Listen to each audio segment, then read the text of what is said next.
Pigie Bwana makofi sasa. Hapo sasa Christmas yako imetimu. Haleluya.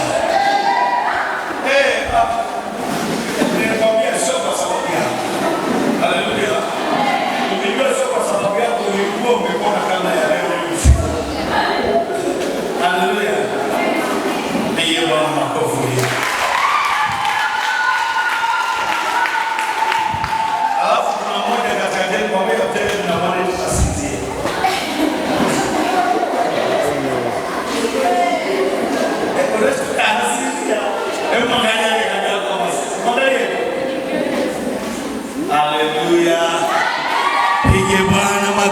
na vigelegele. Sema amezaliwa kwa ajili yangu, kwa ajili ya madhaifu yangu, kwa ajili ya vita yangu, kwa ajili ya dhoruba yangu. Hii yote ni kwa sababu amenipenda upendo. Haleluya. Haleluya. Sasa nilikwambia hivi, Mungu alichagua kumtuma Kristo Yesu kwetu kama Mungu mwana kwa ajili ya kukaa katikati yetu, yani Emmanuel. Maana yake Mungu pamoja nasi. Haleluya. Kwa hiyo kama Mungu amekaa katikati yetu, then adui yetu hawezi kuwa na nguvu juu yetu. Mungu akiwa upande wako, hakuna aliye juu yako. Na hiyo ni uaminifu wa neno lake. Sema na hiyo ni uaminifu wa neno lake. Ni uaminifu wa pumzi yake. Kwamba akiwa upande wetu, hakuna aliye juu. Sasa amekaa katikati yetu, Emmanuel. Amezaliwa kwa ajili yetu, yupo kwa ajili yetu, anaishi katikati yetu. Kazi yetu ni kumwamini. Tunaamini nini? Tunaamini nguvu zake. Tunaamini nini? Tunaamini uwezo wake. Tunaamini nini? Tunaamini kweli yake. Tunaamini nini? Tunaamini maarifa ya neno lake. Haleluya. Ili atutendee. Haleluya. Sababu ya kwa nini tunamfuata ni kwa sababu sisi kila siku ni wahitaji na yeye kila siku ni mtoaji. Sema mimi kila siku ni mhitaji na yeye kila siku ni mtoaji, ni mpaji. Kwa hiyo nitamfuata kwa sababu nina mahitaji na nitamfuata kwa sababu ni mpaji. Haleluya. Unahangaika kwa ajili ya nini? Amezaliwa kwa ajili yako, na tena yeye ni mpaji wako. Haleluya. Yohana 10:10 anasema mwivi akija kwako, hata kama ataonekana ni mwema, lengo lake ni moja: kuchinja, kuua na kuharibu. Haleluya. Akionekana kwenye biashara yako mwivi, kazi yake ni kuua, kuchinja na kuharibu. Mwivi ni pamoja na wafuatao: mchawi, mganga, msoma majini, mfuga majini, piga ramli. Yeyote aliyemkataa Kristo ndani yake, akija aseme na wewe habari zake, mwivi. Haleluya. Na baada ya kusema hayo akasema, bali mimi nalikuja ili muwe na uzima, kisha muwe nao tele. Kwa hiyo amekaa kwetu ili tuwe na nini? Uzima, na kisha tuwe nao tele. Kwa hiyo leo mambo makubwa mawili yametendeka kwetu. La kwanza, Emmanuel, Mungu pamoja na sisi. Na la pili, amekaa kwetu, ameweka uhai wake ndani yetu. Zoe. Haleluya. Hata kama ulikuwa unaumwa namna gani, ukiamini tu hivi ndivyo ni Mungu pamoja na mimi, Emmanuel, na amekaa kwangu, ndani yangu, ni Mungu ndani yangu. Zoe. Kwa lugha nyingine, Emmanuel, Mungu pamoja nasi, alafu Zoe, Mungu ndani yangu. Haleluya. Haleluya. Haleluya. Haleluya. Inua mikono juu. Sema Bwana Yesu, asante sana kwa kukaa ndani yangu. Asante sana kwa kuomba ushirika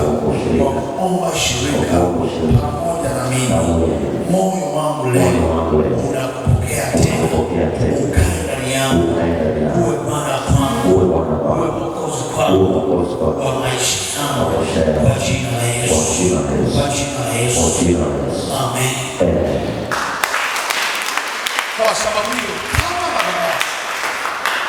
pamoja na mambo yote leo, kwa sababu amekaa kwetu nasi tunamwamini naye yuko ndani yetu, tutashiriki meza ya Bwana.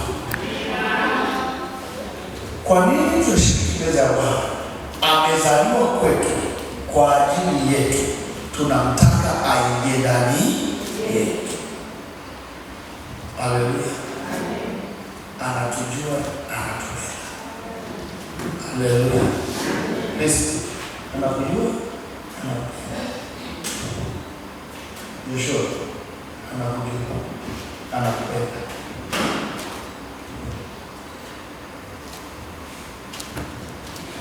Tunashiriki meza ya Bwana sote,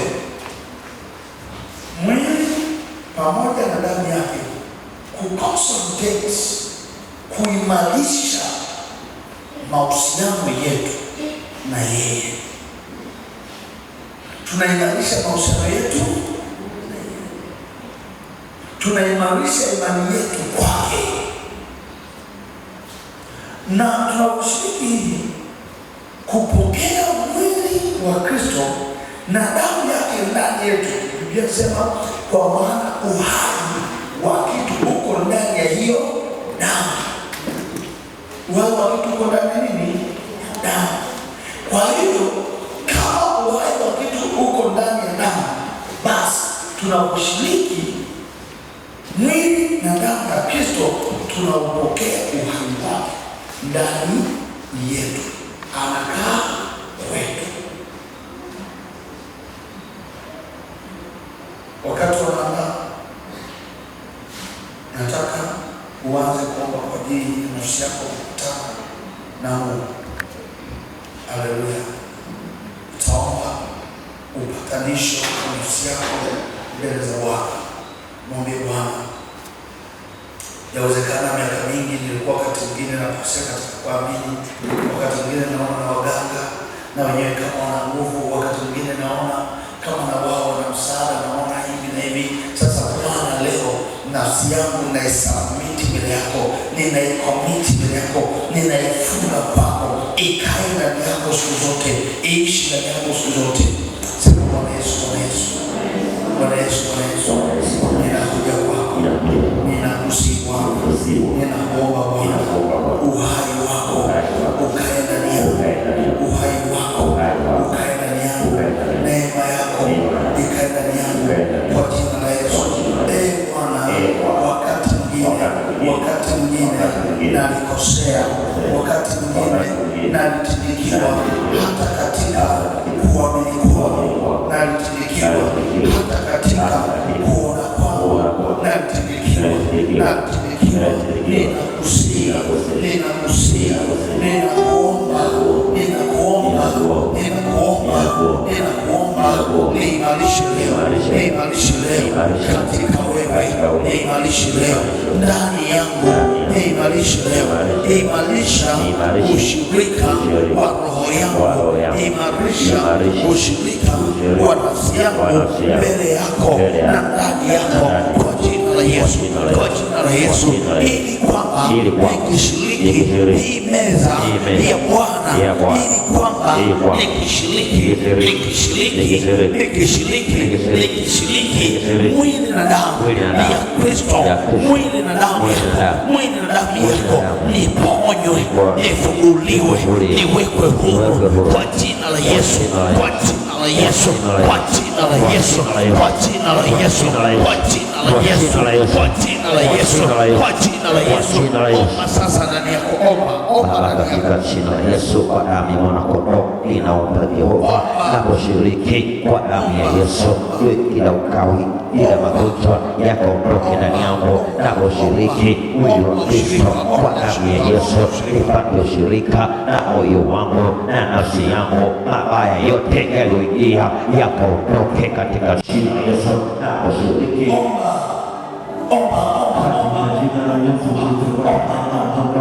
Jehova Mungu mwenye nguvu, ninaomba usiku wa leo ninaposhiriki meza ya Bwana, neema yako na nguvu zako vikadhihirike ndani yangu katika jina la Yesu Kristo, kwa damu ya mwana kondoo.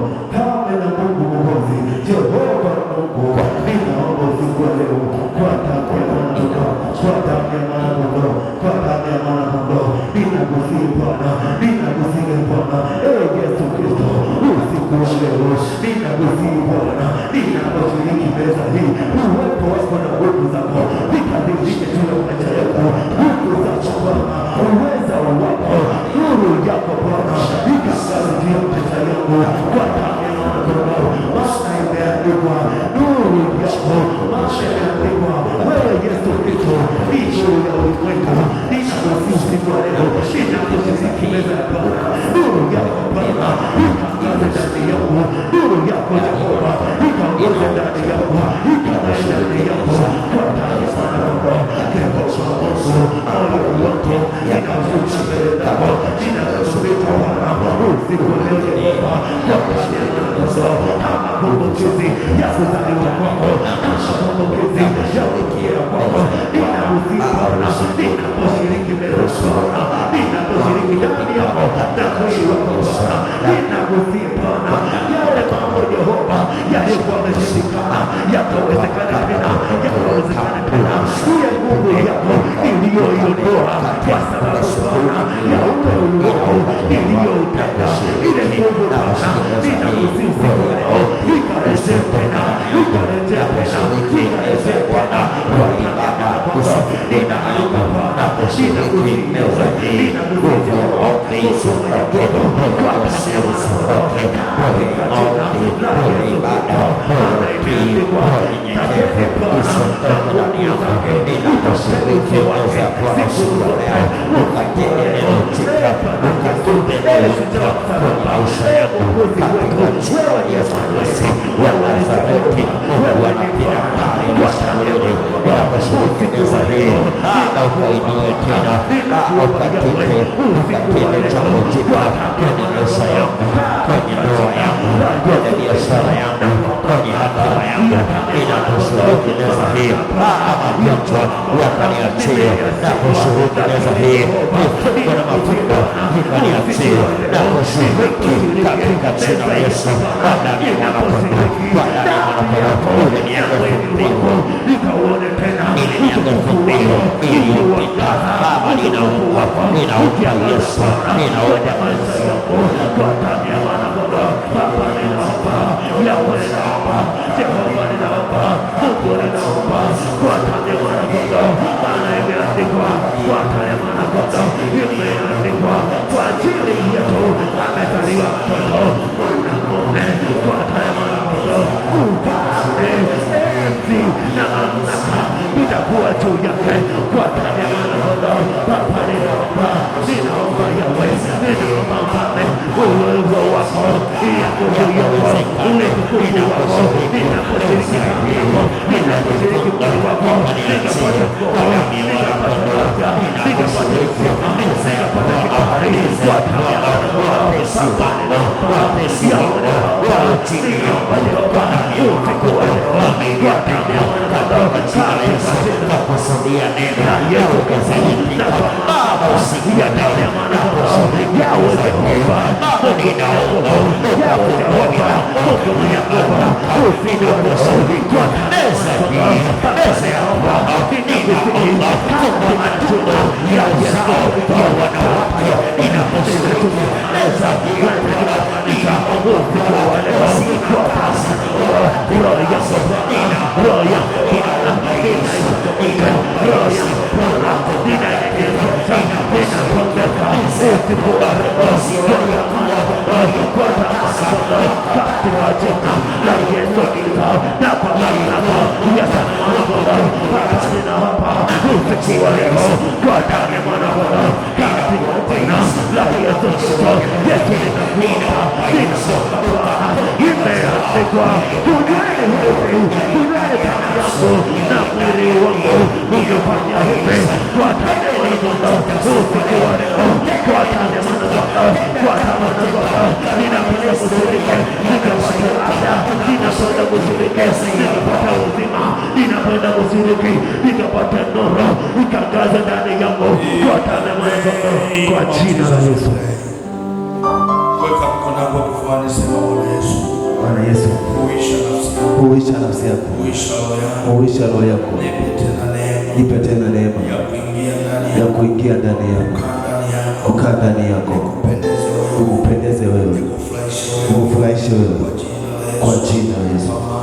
Kwa maana Bwana, furaha yako ikae siku zote ndani yako, niishi siku zote ndani yako, maana huko nitabarikiwa, nitafanikiwa, maana huko mema atanifuata, kwa jina la Yesu, kwa jina la Yesu, kwa jina la Yesu.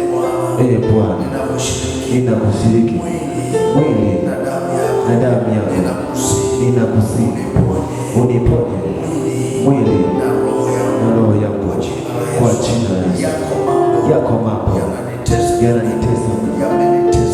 yametesa mwili kwa miaka mingi, kwa muda mwingi, kwa masaa mengi, lakini pia Bwana, yako mambo yamenitesa rohoni. Ninakusihi Bwana, ninaposhiriki mwili wako, unipe mwili mpya. Yale yote yaliyonitesa katika mwili yaniachie, nikishiriki damu yako, ule uhai ulio ndani ya damu, ile roho iliyo ndani ya damu ikaponye, ikagange, ikatengeneze roho yangu, ili maisha yangu ya kiroho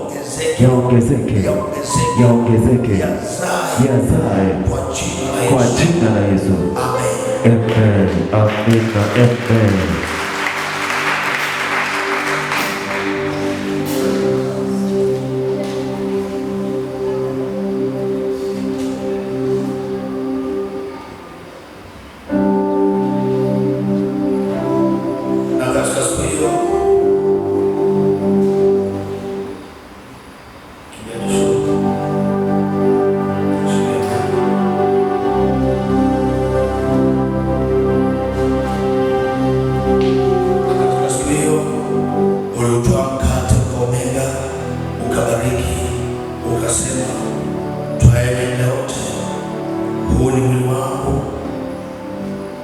uliotolewa kwa ajili yenu.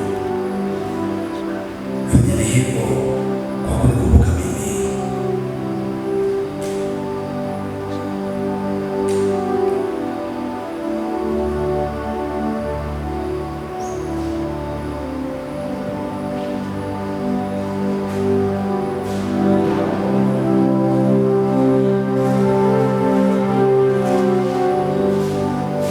Kisha ukatwaa katika maji ya mzabibu, ukayabariki, ukasema, hii ni damu yangu inayotolewa kwa ajili ya agano jipya.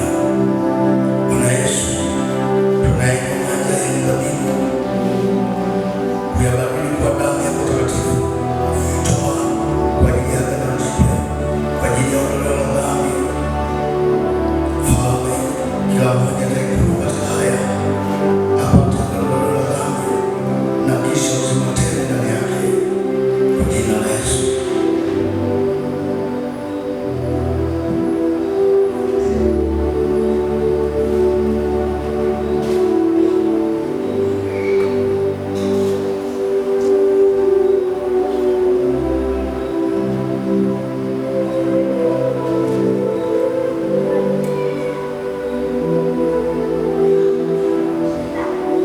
Mfalme na Mwokozi, katika maji ya mzabibu umo uhai wa damu kamili ya Yesu Kristo, na hiyo ni roho kamili uliyoiacha kuweka kwa ajili ya kanisa. Kadhalika katika mkate huu ni mwili wako, iko nafsi kamili ya Mungu Mwana. Kila atakayeshiriki mwili na damu yako takatifu akauona uzima katika mwili na kisha kuzaa matunda mengi zaidi sana katika roho. Mfalme ninakusihi usitoke kwetu wakati wote na ukae kwetu, kwa jina la Yesu Kristo, amen. Tutaanza na wazee wa kanisa, kisha wainjilisti, kisha watumishi wa idara zote, baadaye watu wote. Tutaomba tutabishu nafika, nadhani kushuka chini kidogo, usiwachoshe watu.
Ukiwa katika hali hiyo ya unyenyekevu, na misho kichwa chako, anza kumshukuru Mungu kwa yeye kuruhusu mwili na damu yake kuingia ndani yako tena. Amekubali kufanya ushirika na wewe tena. Amekubali kukupenda tena. Amekubali kukutakasa na kukuhuisha tena. Amekubali kukaa ndani yako tena. Hakuishia tu kuzaliwa kwa ajili yetu, bali alikubali na amekubali kukaa kwetu. Mwazimishe kwa maneno ya kinywa chako ndani yako. Mwazimishe kwa maneno ya kinywa chako ndani yako. Mwambie Bwana, ninakuazimisha. Bwana, ninakupa sifa kupitia mwili na damu yako Kristo. Maisha yangu ya kiroho yakashinde. Maisha yangu ya kiroho yakabadilishwe. Maisha yangu yote, nipe maisha mapya. Nipe maisha mapya. Nipe maisha mapya. Nipe maisha mengine yenye nguvu. Nguvu ya kukuamini. Nguvu ya kutumikia. Nguvu ya kutembea pamoja na wewe. Katika jina la Yesu. Katika jina la Yesu. Katika jina la Yesu. Katika jina la Yesu. Mfalme Mwokozi, kwa meza, kwa mwili na kwa damu yako, tupewe hatua nyingine. Tupewe hatua nyingine. Tupewe hatua nyingine. Tupewe hatua nyingine. Endelea kumwambia Bwana ndani yako.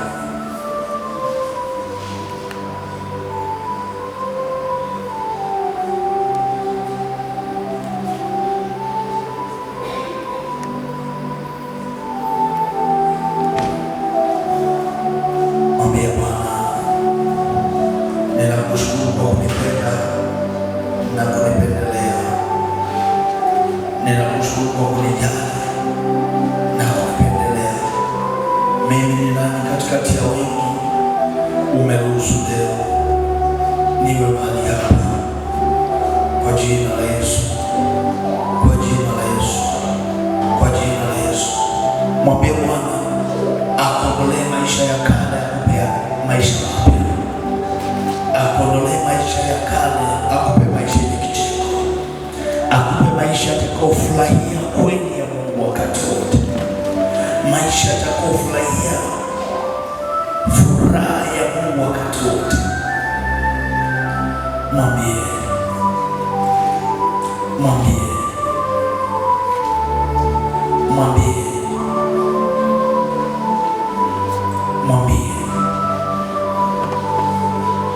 Mwambie.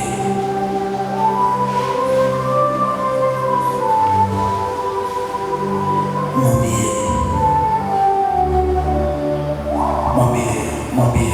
Mwambie. Kabla tujaingia kwenye Matendo 156, mwambie wakati wa ibada unaanza. Matendo 156, endelea kumwambia Bwana, mwazimishe Mfalme. Mwambie Bwana, moyo wangu unakutafakari na unakutamani wewe.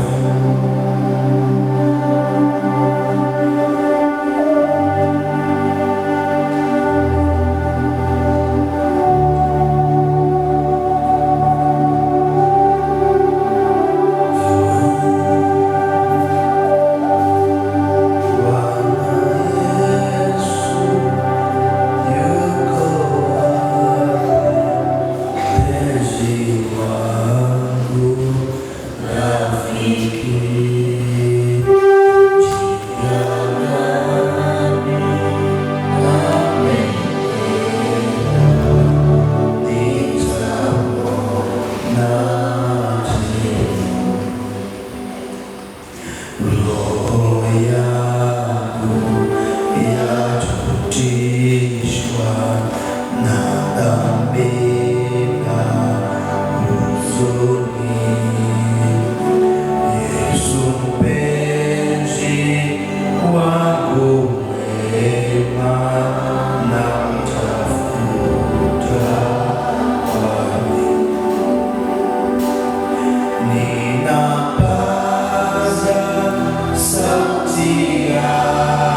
ikiwa ni siku ya kumbukizi ya kuzaliwa kwa mwanao Kristo Yesu kwa ajili yetu, Mfalme na Mwokozi.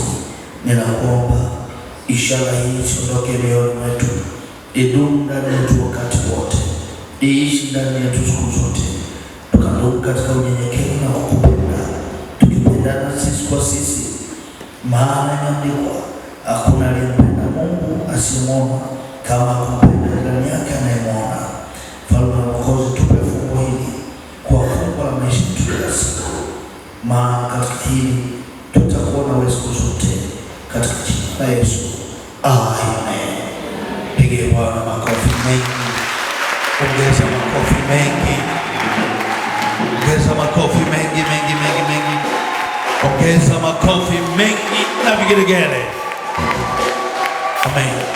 Tunataka tukamate sadaka zetu kwa ajili ya kumshukuru Mungu kwa ajili ya Christmas. Simama juu na sadaka yako njema kabisa. Hii unaikamata sadaka ambayo unamwambia Mungu, kwa sadaka hii na kushukuru. Tangu Christmas iliyopita mpaka leo umenipa zawadi ya uhai. Nilikwambia jambo jepesi sana kwamba kutoka Christmas iliyopita mpaka leo ni mwaka. Ni mwaka. Haleluya. Ni mwaka. Kwa hiyo ukizuka uko hai, mtukuze Bwana. Haleluya.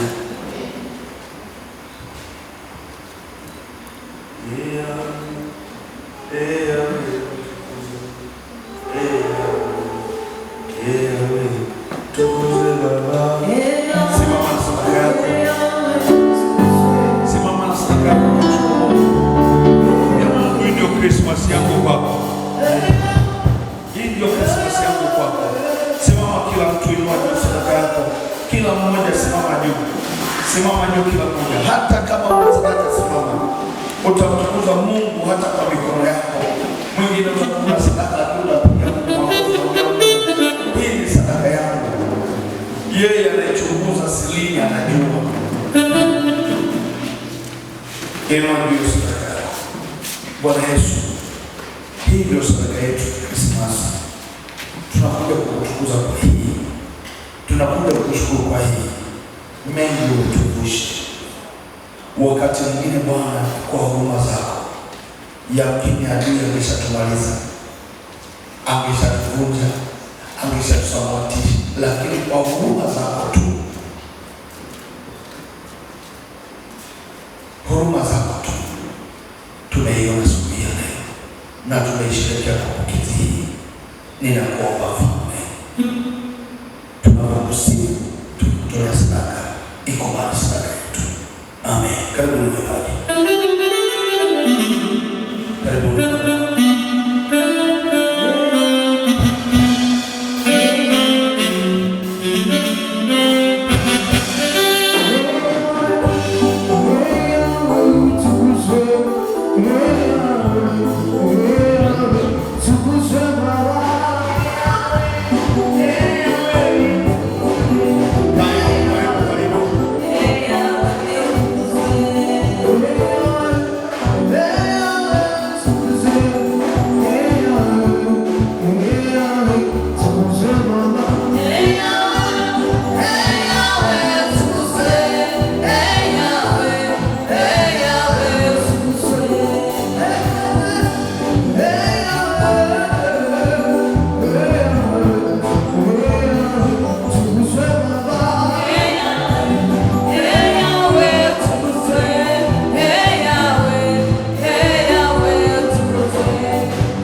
Ninataka kutoa bahasha kwa ajili ya shukrani za mkesha wa mwaka mpya. Mkesha wa mwaka mpya kama ilivyo ada, Ebeneza huwa tuna taratibu, kila familia inapata nafasi ya kumshukuru Mungu na kupatia bahasha hii maalum, na kupatia bahasha ikiwa ni bahasha maalum kwa ajili ya wewe kwenda kuanza maandalizi haya. Najua kesho Alhamisi tarehe 25 tutapumzika nyumbani, tutakuwepo siku ya Ijumaa jioni kwa ajili ya kumshukuru Mungu. Itakuwa ni ibada yetu ya kumshukuru Mungu. Ndio naita ni Boxing Day. Tutakuja yes. Nini? Ndio siku ya kufungua. Okay. Sasa sisi tutakuwa na ibada ya kumshukuru Mungu kwa ajili ya Christmas. Kesho Christmas ndio leo. Tarehe 25 leo tutapumzika nyumbani, kaa na familia, kupumzika na familia, kama kunywa maji, kunywa soda, usilewe. Usifanyeje? Usilewe. Siende kunywa pombe. Haleluya. Wewe umeshakunywa damu ya Yesu. Haleluya. Siende kunajisi hekalu la Roho Mtakatifu. Usidanganywe kunywa kidogo usilewe. Unaweza ukanywa afu damu yako nyepesi ukalewa. Afu kalewa ukatenda dhambi ya kutukana, ukapigana. Na shetani alipo mkorofi ili aje akaibize kwamba hivi mbana.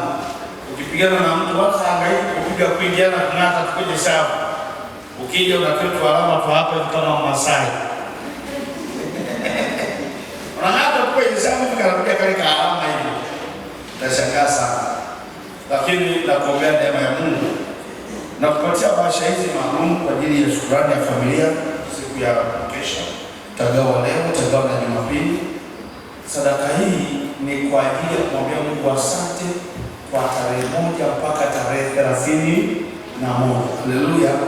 Lakini pia kwa sadaka hii kumwambia Mungu, ninapoanza mwaka nilianza na wewe na maliza na wewe, naomba na wewe mwaka na uanza nianze na wewe.